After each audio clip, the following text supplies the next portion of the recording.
नमस्कार। कभी सोचा है कि एक इतने बड़े और शक्तिशाली देश में हमारी आपकी आज़ादी की रक्षा असल में करता कौन है?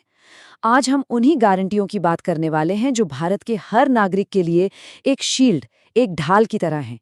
तो चलिए, भारत के मौलिक अधिकारों की दुनिया को समझते हैं। जरा सोचिए, अगर सरकार कल को कोई ऐसा कानून बना दे जो हमें कुछ भी बोलने से रोके या हमारी पसंद का काम करने से मना कर दे, तब क्या होगा? भाई, यहीं पर हमारे मौलिक अधिकार सामने आते हैं। ये वो अधिकार हैं जो सरकार की ताकत को भी एक सीमा में बांधते हैं। आज के इस बातचीत में हम इन अधिकारों की पूरी कहानी समझेंगे। हम देखेंगे कि ये अधिकार असल में हैं क्या, हमारे संविधान में ये आए कहाँ से, हमारे पास कौन कौन से अधिकार हैं, और सबसे जरूरी बात, इनकी रक्षा की गारंटी कौन देता है। तो चलिए शुरू करते हैं। तो सबसे पहला सवाल, ये मौलिक अधिकार, ये फंडामेंटल राइट्स आखिर हैं क्या चीज? इन्हें आप ऐसे समझिए, जैसे किसी पौधे को बढ़ने के लिए धूप, पानी और अच्छी मिट्टी की जरूरत होती है ना, ठीक वैसे ही एक इंसान को अपनी पूरी क्षमता तक पहुंचने के लिए कुछ बुनियादी अधिकारों की जरूरत होती है। ये अधिकार हमारे लिए वही पोषक तत्व हैं। सीधे और सरल शब्दों में कहें तो ये वो बेसिक राइट्स हैं जो हमारा संविधान हम सबको देता है, ताकि हम एक बेहतर और पूरा जीवन जी सकें। मतलब, चाहे वो अच्छी शिक्षा पाना हो, अपनी बात दुनिया के सामने रखना हो, या अपनी मर्जी के धर्म को मानना हो, ये सब कुछ हमारे ओवरऑल डेवलपमेंट यानी सर्वांगीण विकास के लिए बहुत जरूरी है। और यहाँ एक बहुत दिलचस्प बात है। देखिए, एक तरफ तो ये अधिकार हमें सरकार की मनमानी से बचाते हैं, पर दूसरी तरफ यही सरकार इन अधिकारों को प्रोटेक्ट करने यानी इनकी रक्षा करने की गारंटी भी देती है। तो मतलब, सरकार हमें अधिकार देती भी है और उनकी रक्षा भी करती है। अच्छा, तो सवाल ये उठता है कि ये इतने जरूरी अधिकार आखिर आए कहाँ से? चलिए जरा अपने संविधान की किताब के पन्ने पलटते हैं और देखते हैं कि ये कहाँ लिखे गए हैं और इनकी जड़ें कहाँ तक जाती हैं। देखिए, हमारे संविधान बनाने वालों ने दुनिया के सबसे पुराने लोकतंत्रों में से एक अमेरिका के संविधान से प्रेरणा ली थी। हमारे संविधान के पार्ट 3 में इन अधिकारों के बारे में बहुत विस्तार से बताया गया है। इसीलिए इस हिस्से को हमारे संविधान का मैग्ना कार्टा भी कहा जाता है, मतलब अधिकारों का एक महान चार्टर।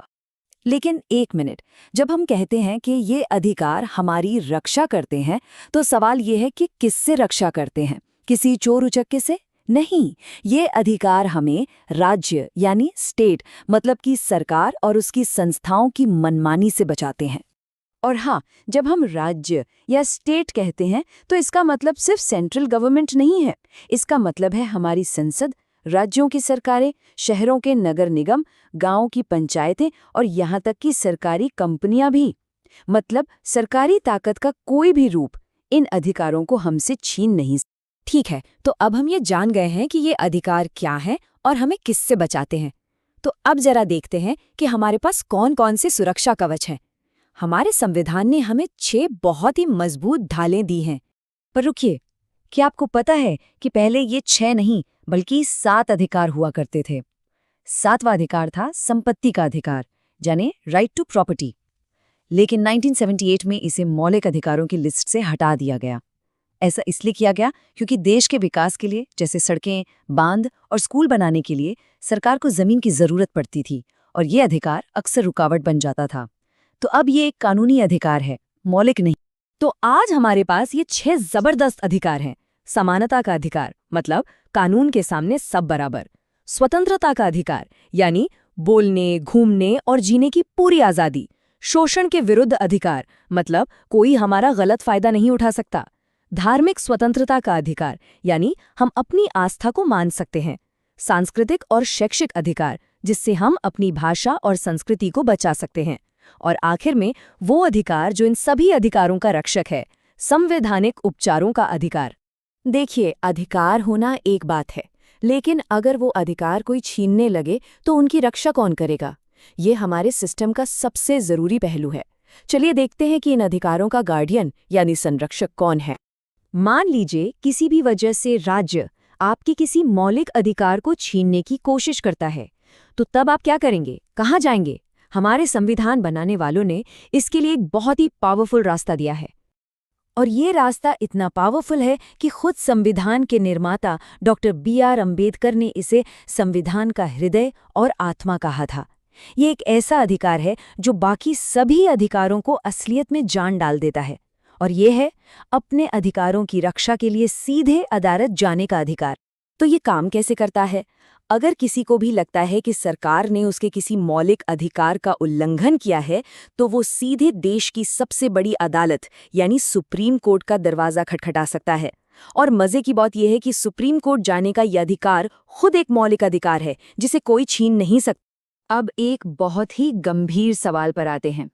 क्या कोई ऐसी भी परिस्थिति हो सकती है जब इन इतने पावरफुल अधिकारों को भी हमसे छीना या कुछ समय के लिए सस्पेंड किया जा सकता है? और इसका जवाब शायद चौंकाने वाला हो, लेकिन जवाब है हाँ। असाधारण परिस्थितियों में, जैसे कि युद्ध या किसी बाहरी हमले के समय, जब देश में नेशनल इमरजेंसी लगाई जाती है, तो इनमें से कुछ अधिकारों को अस्थायी तौर पर सस्पेंड किया जा सकता है। लेकिन यहाँ एक बहुत बड़ा लेकिन है। साल 1978 में एक बेहद जरूरी बदलाव किया गया। अब चाहे देश में कितनी भी बड़ी इमरजेंसी क्यों न लग जाए, दो अधिकार ऐसे हैं जिन्हें कभी किसी भी हालत में नहीं छीना जा सकता। आर्टिकल 21 यानी जीने और व्यक्तिगत स्वतंत्रता का अधिकार, और आर्टिकल 20 ये एक ऐसी लक्ष्मण रेखा है जिसे कोई भी सरकार पार नहीं कर सकती। और ये बात हमें याद दिलाती है कि हमारा लोकतंत्र लगातार विकसित होता रहा है। ये सुरक्षा हमें अपने अतीत के अनुभवों से सीखकर मिली, जिसने हमारे अधिकारों को पहले से कहीं ज्यादा मजबूत बना दिया। तो कुल मिलाकर ये अधिकार सिर्फ कानून की कुछ धाराएं नहीं हैं, ये हमारे संविधान की आत्मा है। ये वो ढाल है जो हर नागरिक को राज्य की असीमित शक्ति से बचाती है और हमें एक गरिमापूर्ण जीवन जीने का भरोसा देती है। नमस्कार। देखिए, भारत का संविधान सिर्फ नियमों की एक किताब नहीं है। ये हम सब के लिए, हर नागरिक के लिए समानता और न्याय का एक वादा है। तो आज हम इसी वादे की एकदम जड़ में चलेंगे। बात करेंगे आर्टिकल्स 13 से लेकर 16 तक की। ये वो आर्टिकल्स हैं जो हमारे अधिकारों के सबसे बड़े रक्षक हैं। तो चलिए समझते हैं कि ये हमारी जिंदगी पर असल में असर कैसे डालते हैं। चलिए एक सवाल से शुरू करते हैं। कभी सोचा है कि ऐसा क्या है जो किसी सरकार को कोई ऐसा कानून बनाने से रोकता है जो लोगों के साथ भेदभाव करे या अन्याय करे? आखिर कोई तो रोक टोक होगी ना, है ना? जवाब हमारे संविधान के अंदर ही छिपा है। और यहीं पर एंट्री होती है आर्टिकल 13 की। इसे सिर्फ एक आर्टिकल की तरह मत देखिए। ये हमारे सारे मौलिक अधिकारों का, फंडामेंटल राइट्स का एक तरह से बॉडीगार्ड है। समझिए, संविधान की सुरक्षा ढाल है। दिलचस्प बात यह है कि आर्टिकल 13 खुद में कोई अधिकार नहीं देता, बल्कि ये दूसरे अधिकारों को बचाने वाला एक सुरक्षा कवच है। इसका मतलब बहुत सीधा और साफ है। देश में कोई भी कानून, चाहे वो कितना भी बड़ा क्यों ना हो, अगर वो हमारे फंडामेंटल राइट्स के खिलाफ जाता है या उन्हें छोटा करता है, तो वो कानून वहीं पर खत्म माना जाएगा, अवैध। तो सवाल है, ये सुरक्षा काम कैसे करती है? यहीं पर आर्टिकल 13 हमारी न्यायपालिका को, यानी सुप्रीम कोर्ट और हाई कोर्ट्स को, एक सजग प्रहरी, एक अलर्ट गार्ड की भूमिका देता है। ये अदालतों को वो शक्ति देता है जिससे वो ये पक्का कर सकें कि किसी भी नागरिक के अधिकारों को कोई छीन न सके। और इसी शक्ति को हम कहते हैं न्यायिक पुनर्विलोकन या जुडिशियल रिव्यू। ये कॉन्सेप्ट हमने अमेरिकी संविधान से लिया है। इसका मतलब ये है कि हमारी अदालतें सरकार के बनाए किसी भी कानून की जांच कर सकती हैं, बिल्कुल वैसे ही जैसे कोई रेफरी खेल के नियमों को चेक करता है, ताकि ये पक्का हो सके कि सब कुछ संविधान के दायरे में ही हो रहा है। और ये होता कैसे है? एक बहुत ही शानदार सिद्धांत है, पृथक्करण का सिद्धांत या डॉक्ट्रिन ऑफ सेवरेबिलिटी। मान लीजिए कानून बना, लेकिन उसका बस एक छोटा सा हिस्सा, एक क्लॉज, हमारे फंडामेंटल राइट्स के खिलाफ है। तो अदालत क्या करती है? वो पूरे कानून को फेंक नहीं देती, बल्कि एक सर्जन की तरह सिर्फ उस गलत हिस्से को काटकर अलग कर देती है, और बाकी का सही कानून वैसा का वैसा लागू रहता है। कमाल है। तो आर्टिकल 13 ने तो अधिकारों को बचा लिया।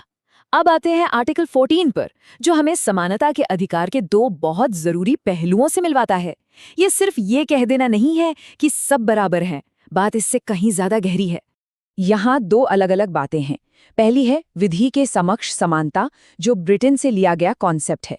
इसका मतलब है कि कानून की नज़र में सब बराबर हैं, कोई कानून से ऊपर नहीं, चाहे कोई कितना भी बड़ा अधिकारी हो या एक आम इंसान। और दूसरा है विधियों का समान संरक्षण, जो अमेरिका से आया है।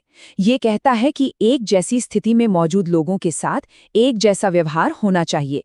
लेकिन ये भी मानता है कि सच्ची समानता लाने के लिए कभी-कभी अलग-अलग ग्रुप्स के साथ अलग बर्ताव करना भी जरूरी हो सकता है। और जानते हैं आर्टिकल 14 की सबसे बड़ी खासियत क्या है? इसका सुरक्षा कवच बहुत बड़ा है। ये सिर्फ भारत के नागरिकों के लिए नहीं है, बल्कि भारत की जमीन पर मौजूद हर व्यक्ति को मिलता है। मतलब चाहे कोई टूरिस्ट हो या यहाँ काम करने वाला कोई विदेशी, कानून की नज़र में सबको बराबरी का हक है। अच्छा, समानता के बड़े सिद्धांत को समझने के बाद अब थोड़ा और गहराई में उतरते हैं आर्टिकल 15 के साथ। ये आर्टिकल सीधे भेदभाव की जड़ पर वार करता है। और ये सिर्फ सरकार को नहीं, बल्कि हम आम नागरिकों को भी एक दूसरे से भेदभाव करने से रोकता है। आर्टिकल 15 में साफ साफ 5 आधार बताए गए हैं: धर्म, नस्ल, जाति, लिंग या जन्मस्थान। राज्य इन 5 आधारों पर किसी भी नागरिक के साथ भेदभाव नहीं कर सकता, खासतौर पे जब बात सार्वजनिक जगहों की हो, जैसे दुकानें, होटल, कुएं या तालाब। वहां सबको बराबर पहुंच का अधिकार है। लेकिन यहाँ एक बहुत जरूरी सवाल उठता है। अगर किसी भी तरह का भेदभाव मना है, तो क्या इसका मतलब ये है कि सरकार कभी भी किसी खास ग्रुप की मदद के लिए कोई विशेष कदम नहीं उठा सकती? और इसका जवाब है नहीं, ऐसा बिल्कुल नहीं है। सरकार विशेष कदम उठा सकती है। हमारा संविधान ये समझता है कि जो लोग ऐतिहासिक वजहों से पीछे रह गए हैं, उन्हें बाकियों के बराबर लाने के लिए खास प्रावधानों की जरूरत है। इसे भेदभाव नहीं, बल्कि मैदान को बराबर करने की कोशिश, यानी पॉजिटिव एक्शन के तौर पर देखा जाता है। और ये देखिए कि आर्टिकल 15 समय के साथ कैसे बदला है। 1951 में पहले ही संशोधन से सामाजिक और शैक्षिक रूप से पिछड़े वर्गों के लिए विशेष प्रावधान जोड़े गए। फिर 2005 में शिक्षण संस्थानों में आरक्षण की बात आई, और हाल ही में 2019 में आर्थिक रूप से कमजोर वर्गों के लिए भी 10% आरक्षण की व्यवस्था की गई। चलिए अब बात करते हैं हमारे आज के सफर के आखिरी पड़ाव की, यानी आर्टिकल 16। ये आर्टिकल समानता के सिद्धांत को एक बहुत ही जरूरी जगह पर लागू करता है, और वो है सरकारी नौकरियों में। आर्टिकल 16 का जो मूल वादा है वो है लोक नियोजन में अवसर की समानता। आसान भाषा में कहें तो जब भी कोई सरकारी नौकरी निकलेगी तो देश के सभी नागरिकों को अप्लाई करने और चुने जाने का बराबर मौका मिलना चाहिए। और हाँ, ध्यान देने वाली बात यह है कि ये अधिकार सिर्फ नागरिकों के लिए है। और ये अवसर शब्द का मतलब सिर्फ नौकरी का फॉर्म भरने तक नहीं है। इसका दायरा बहुत बड़ा है। इसमें नौकरी के लिए एक जैसी योग्यता, एक ही पद के लिए एक जैसी सैलरी, प्रमोशन में बराबरी और यहाँ तक के रिटायरमेंट के बाद मिलने वाले पेंशन के फायदे भी शामिल हैं। और हाँ, ठीक आर्टिकल 15 की तरह ही आर्टिकल 16 में भी आरक्षण का प्रावधान है। इसके पीछे तर्क ये है कि जिन समुदायों का सरकारी नौकरियों में ऐतिहासिक रूप से सही प्रतिनिधित्व नहीं रहा है, उन्हें भी मुख्य धारा में लाया जा सके, ताकि एक संतुलित और समावेशी वर्कफोर्स तैयार हो। तो जब हम इन चारों आर्टिकल्स 13, 14, 15 और 16 को एक साथ रखकर देखते हैं, तो हमें सिर्फ कुछ कानूनी नियम नहीं दिखते, हमें एक बहुत शक्तिशाली सोच दिखती है। ये एक ऐसे भारत का सपना है जहां हर किसी को बिना किसी भेदभाव के आगे बढ़ने का बराबर मौका मिले। आखिरकार ये आर्टिकल्स इस बात की गारंटी है कि किसी का जन्म या उसकी पहचान उसके भविष्य का फैसला नहीं करेगी। ये पक्का करते हैं कि हर नागरिक को सम्मान के साथ जीने और अपने सपनों को पूरा करने का एक सही मौका मिले। चलिए संविधान के उन 3 आर्टिकल्स को समझते हैं जो एक बराबर समाज की नींव रखते हैं। तो सवाल ये है कि भारत का संविधान पुराने भेदभाव को कैसे खत्म करता है? जवाब है कुछ बहुत दमदार कानूनों से। सबसे पहले है आर्टिकल 16, जो कहता है कि सरकारी नौकरी में सबको बराबर मौका मिलेगा। ये धर्म, जाति या जन्म की जगह जैसे 7 आधारों पर किसी भी भेदभाव को साफ साफ मना करता है। लेकिन इसमें कुछ एक्सेप्शंस भी हैं, और इनका मकसद बराबरी तोड़ना नहीं, बल्कि सच्ची बराबरी लाना है। जैसे आर्टिकल 16(3) के तहत संसद कुछ नौकरियां राज्य के निवासियों के लिए रिजर्व कर सकती है। और सबसे बड़ा एक्सेप्शन है रिजर्वेशन, जिसकी कहानी मंडल कमीशन और कोर्ट के फैसलों से बनी। इसी के बाद सरकारी नौकरियों में अदर बैकवर्ड क्लासेस यानी ओबीसीज के लिए 27% का कोटा तय हुआ। लेकिन सुप्रीम कोर्ट ने एक फिल्टर भी लगाया ताकि जो लोग पहले से संपन्न हैं उन्हें इसका फायदा न मिले। इसी को क्रीमी लेयर कहते हैं, मतलब वो लोग जो आर्थिक और सामाजिक तौर पर आगे बढ़ चुके हैं। फिलहाल क्रीमी लेयर की लिमिट है 8 लाख रुपए सालाना पारिवारिक आय। एक और रूल है कैरी फॉरवर्ड का, मतलब खाली रह गई रिजर्व सीटें अगले साल जुड़ जाती हैं। अब बात करते हैं आर्टिकल 17 की, जो एक बहुत बड़े सामाजिक अपराध को जड़ से खत्म करने के लिए है। आर्टिकल 17 अस्पृश्यता यानी छुआछूत को पूरी तरह खत्म करता है। इसे मानना अब एक सजा के लायक जुर्म है। सुप्रीम कोर्ट के मुताबिक ये शब्द खुद इतना बुरा है कि इसे समझाने की जरूरत ही नहीं है। खास बात यह है कि ये अकेला ऐसा मौलिक अधिकार है जो सरकार और आम नागरिक दोनों पर लागू होता है। तो सवाल ये उठता है कि समाज को पैदाइशी रुतबे पर चलना चाहिए या काबिलियत पर? आर्टिकल 18 इसी का जवाब है। ये अंग्रेजों के ज़माने के खानदानी टाइटल्स को खत्म करता है। और यहीं पर खानदानी उपाधियों और काबिलियत से मिले सम्मान जैसे मिलिट्री या डॉक्टरेट का फर्क साफ दिखता है। इसके नियम एकदम साफ हैं। सरकार कोई टाइटल नहीं देगी और नागरिक विदेश से भी कोई टाइटल नहीं ले सकते। यहाँ तक कि भारत रत्न जैसे बड़े सम्मान पाने वाले भी इसे अपने नाम के आगे टाइटल की तरह नहीं लगा सकते। तो कुल मिलाकर आर्टिकल 16, 17 और 18 ये तीनों पुरानी सामाजिक ऊंच नीच को मिटाने वाले औजार हैं। क्या कभी सोचा है कि अगर हमारे पास कोई अधिकार ही ना हो तो जिंदगी कैसी होगी? चलिए आज बात करते हैं भारतीय संविधान के उन मौलिक अधिकारों की जो हमें एक आज़ाद और सम्मान की जिंदगी जीने का हक देते हैं। जरा सोचकर देखिए, मान लीजिए कि किसी को दुनिया के सारे अधिकार दे दिए जाएं, लेकिन एक शर्त हो कि वो अपने शहर से बाहर कदम नहीं रख सकता। तो क्या ऐसे अधिकारों का कोई मतलब रह जाएगा? शायद नहीं। और पता है, यही वजह है कि आर्टिकल 19 को सभी मौलिक अधिकारों की जननी कहा जाता है। क्योंकि अगर घूमने फिरने और अपनी बात रखने की ही आज़ादी न हो तो बाकी सारे अधिकार बेमानी हो जाते हैं, है ना? तो ठीक है, चलिए अब गहराई से समझते हैं इस फाउंडेशनल आर्टिकल को। ये वो बुनियाद है जिस पे हमारी पर्सनल लिबर्टी टिकी हुई है। देखिए, हमारे संविधान बनाने वालों को ये बात अच्छी तरह पता थी कि आज़ादी इंसान के लिए कितनी ज़रूरी है। इसीलिए उन्होंने आर्टिकल 19 बनाया ताकि हर नागरिक एक स्टैटिक ज़िंदगी न जिए बल्कि एक डायनामिक, एक बेहतर ज़िंदगी जी सके। अब मज़े की बात यह है कि आर्टिकल 19 हमें एक नहीं बल्कि 6 अलग अलग तरह की बहुत पावरफुल आज़ादियाँ देता है। चलिए देखते हैं ये कौन कौन सी हैं। तो ये है वो 6 आज़ादियाँ। अपनी बात रखने की आज़ादी, शांति से बिना हथियारों के इकट्ठा होने की, एसोसिएशंस और यूनियंस बनाने की, पूरे भारत में कहीं भी घूमने फिरने की, कहीं भी बस जाने की और कोई भी प्रोफेशन या बिजनेस करने की। असल में यही तो एक लोकतंत्र की असली नींव है। लेकिन इन आज़ादियों का मतलब ये बिल्कुल नहीं है कि ये एब्सोल्यूट है, कि जो मन में आए वो किया जा सकता है। नहीं, संविधान में एक बहुत ज़रूरी कॉन्सेप्ट है जिसे कहते हैं रीजनेबल रिस्ट्रिक्शंस, यानी कि उचित प्रतिबंध। तो मतलब सीधा सा है, हर आज़ादी के साथ एक सीमा भी जुड़ी है। जैसे बोलने की आज़ादी है, पर पब्लिक ऑर्डर या देश की सुरक्षा को ध्यान में रखते हुए। इकट्ठा होने की आज़ादी है, पर शांति बनाए रखने के लिए। और घूमने की आज़ादी पर भी आम जनता के हित में या ट्राइबल एरियाज को बचाने के लिए कुछ पाबंदियां लगाई जा सकती हैं। ये एक बैलेंस है। चलिए अब आगे बढ़ते हैं।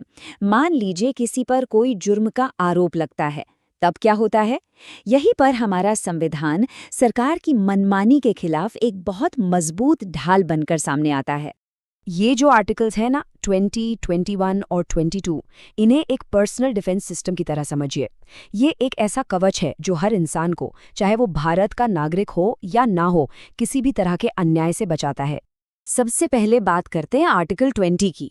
ये पक्का करता है कि किसी को भी दोषी ठहराने की जो पूरी प्रक्रिया है वो फेयर हो, अनजस्ट न हो, और ये 3 बहुत खास तरीकों से होता है। इसका पहला प्रोटेक्शन ये है कि किसी भी इंसान को ऐसे काम के लिए सजा नहीं दी जा सकती जो करते वक्त जुर्म था ही नहीं। मतलब कानून को पीछे जाकर लागू नहीं किया जा सकता। No retroactive criminal laws.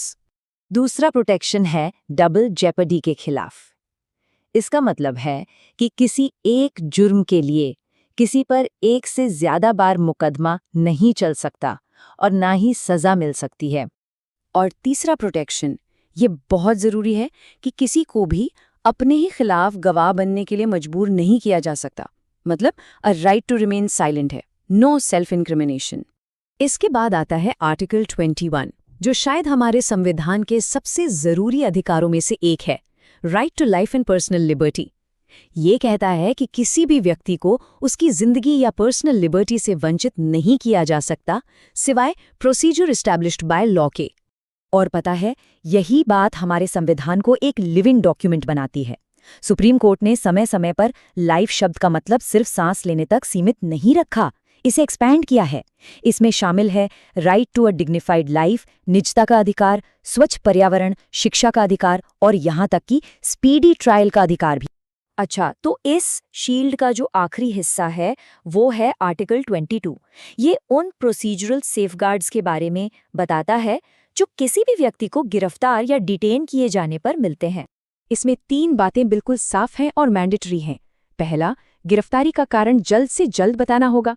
दूसरा, अपनी पसंद के वकील से सलाह लेने और अपना बचाव करवाने का अधिकार होगा। और तीसरा, 24 घंटे के अंदर अंदर सबसे नज़दीकी मजिस्ट्रेट के सामने पेश करना ही होगा। तो हमने आज़ादी और सरकार से सुरक्षा की बात तो कर ली, लेकिन संविधान इससे भी आगे जाता है। वो हमें शोषण के खिलाफ अधिकार देकर हमारी ह्यूमन डिग्निटी के कोर को भी बचाता है। ये जो आर्टिकल्स हैं ना, ये हमारे संविधान के नैतिक अंतरात्मा की तरह हैं। ये कमज़ोर लोगों को ताकतवर लोगों के हाथों इस्तेमाल होने से बचाते हैं। ये अधिकार पक्का करते हैं कि किसी भी इंसान को एक वस्तु की तरह न समझा जाए या उससे ज़बरदस्ती कोई काम न करवाया जाए। इसमें 2 पिलर्स हैं। आर्टिकल 23 जो सभी लोगों के लिए है, ये ह्यूमन ट्रैफिकिंग और फोर्स लेबर जैसी चीज़ों पर पूरी तरह से रोक लगाता है। और फिर है आर्टिकल 24 जो ख़ास तौर पर 14 साल से कम उम्र के बच्चों को फैक्ट्री, खदान या किसी भी खतरनाक काम में लगाए जाने से बचाता है। तो इसका निचोड़ क्या है? निचोड़ ये है कि हर व्यक्ति को शोषण से बचने का एक मौलिक अधिकार है। किसी की भी गरिमा के साथ खिलवाड़ नहीं किया जा सकता। तो भारत में नागरिकों की आज़ादी की रक्षा आखिर करता कौन है? चलिए संविधान के इसी पावरफुल टूलकिट को समझते हैं। ये वादा तो संविधान की प्रस्तावना में ही किया गया है और यही हमारे लोकतंत्र का आधार है। तो ये पर्सनल लेवल पर काम कैसे करता है? चलिए धर्म की व्यक्तिगत स्वतंत्रता से शुरू करते हैं। यहाँ आता है आर्टिकल 25। ये हर किसी को अपनी विवेक से किसी भी धर्म को मानने की पूरी आज़ादी देता है। अच्छा, तो इस आज़ादी का मतलब क्या है? इसमें 3 बातें हैं: मानना, उस पर चलना और उसका प्रचार करना। लेकिन रुकिए, इसकी भी सीमाएं हैं। अपना विश्वास बांटने की आज़ादी है, पर जबरदस्ती या धोखे से नहीं। अब बात करते हैं ग्रुप्स की। आखिर धार्मिक समुदाय एक साथ मिलकर कैसे काम कर सकते हैं? आर्टिकल 26 रामकृष्ण मिशन जैसे धार्मिक समूहों को अपने संस्थान और मामले मैनेज करने की पावर देता है। और टैक्सेस का क्या? आर्टिकल 27 कहता है कि सरकार किसी एक धर्म को बढ़ावा देने के लिए टैक्स का पैसा इस्तेमाल नहीं कर सकती। हाँ, लेकिन टैक्स और फी में फ़र्क है। फी एक तरह से किसी खास सर्विस जैसे मेंटेनेंस के लिए होती है। बात स्कूलों की करें तो जो पूरी तरह से सरकारी पैसे पर चलते हैं, वहाँ धार्मिक शिक्षा नहीं दी जा सकती।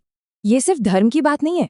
संविधान भारत की अलग अलग संस्कृतियों और भाषाओं की भी रक्षा करता है। यानी समुदायों को अपनी खास भाषा, लिपि या संस्कृति को बचाने का पूरा अधिकार है।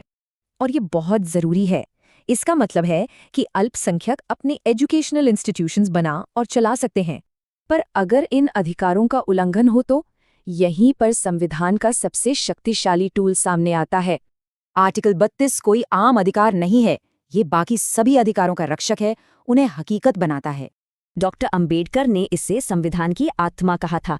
इससे इसका महत्व पता चलता है। तो ये काम कैसे करता है? सुप्रीम कोर्ट 5 शक्तिशाली लीगल ऑर्डर्स, जिन्हें रिट कहते हैं, जारी करती है।